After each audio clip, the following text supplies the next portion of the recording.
দর্শক মন্ডলী আসসালামু আলাইকুম। গ্রিন আর্কিটেক্টের পক্ষ থেকে আমি ইঞ্জিনিয়ার টুটুল আপনাকে অনেক অনেক অভিনন্দন এবং শুভেচ্ছা জানাচ্ছি আজকে নতুন একটা ভিডিওতে। দর্শক মন্ডলী, আজকে আমি আপনাকে জানাবো, আপনাদের অনুরোধেই মূলত আজকের এই ভিডিওটি করা। সেটা হচ্ছে যে বাড়ির ফাউন্ডেশনের খরচ, বাড়ির ফাউন্ডেশনে কি পরিমাণ খরচ হয় এই সম্পর্কে একটা আইডিয়া দেওয়ার আমি চেষ্টা করব। যদিও এটা নির্ভর করে মাটির কন্ডিশনের উপরে, যিনি ডিজাইন করবে ওনার থিমের উপরে, অনেক কিছু, অনেক কত তারা বাড়ি করবেন সেগুলোর উপরে নির্ভর করে যে এটা ফাউন্ডেশন খরচ কত হবে। তারপর আমি একটা অ্যাভারেজ একটা হিসাব আমি আপনাদের তুলে ধরার চেষ্টা করব। সেটা হচ্ছে যে আপনি যদি একটা ডুপ্লেক্স বাড়ি করেন, 2 তলা বাড়ি করেন, সেই 2 তলা বাড়ির জন্য একরকম খরচ হয়।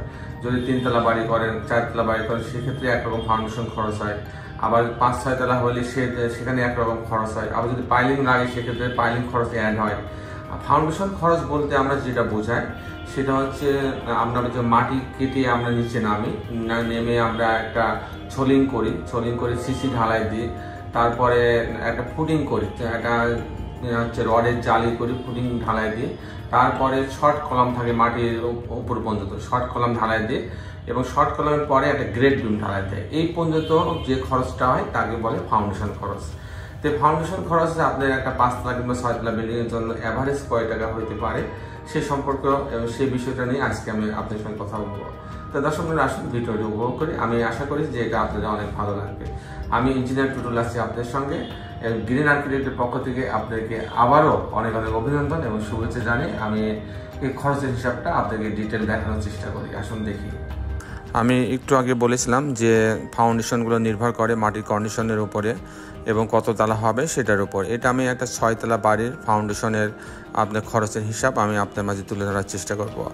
আমি যে কথাটা বলছিলাম যে ফাউন্ডেশনের বলতে যে খরচগুলো আসবে এর মধ্যে, তার মধ্যে 1 নম্বর মাটি কাটা, 2 নম্বর মাটি কাটার পরে কিছু বালি ফেলতে হয়, বালি দিয়ে কম্প্যাকশন করতে হয় 6 ইঞ্চি 8 ইঞ্চি, তারপরে একটা ছোলিং দেওয়া লাগে, তারপরে একটা সিসি ঢালাই দিলে ভালো হয় যদি মাটি খারাপ থাকে।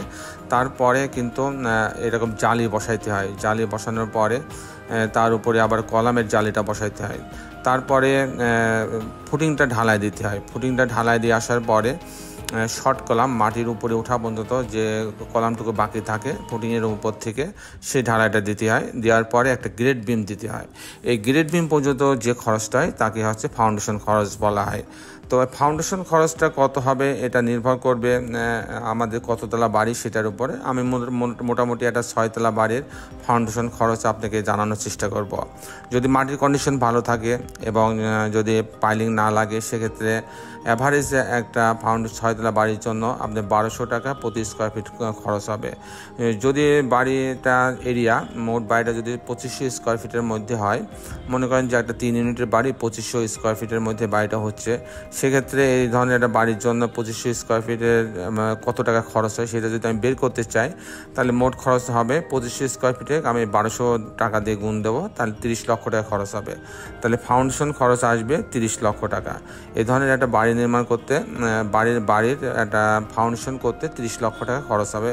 অর্থাৎ গ্রেড বিম পর্যন্ত যে খরচটা হবে সেটা হচ্ছে 30 লক্ষ টাকা। তারপরে আমি যখন উপরে উঠবো তখন খরচটা কাস্টিং খরচ বলে, যেটা বিম কলাম ছাদে এটাকে কাস্টিং খরচ বলে।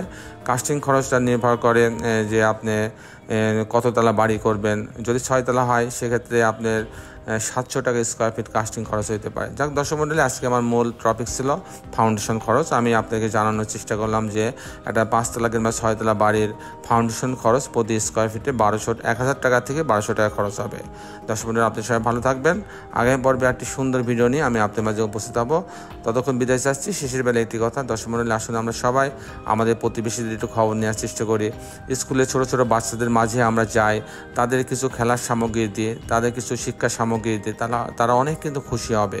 তো আমরা সবাই মিলে ভালো থাকতে চাই, আমরা সবাই মিলে একটি সুন্দর পৃথিবী গড়তে চাই।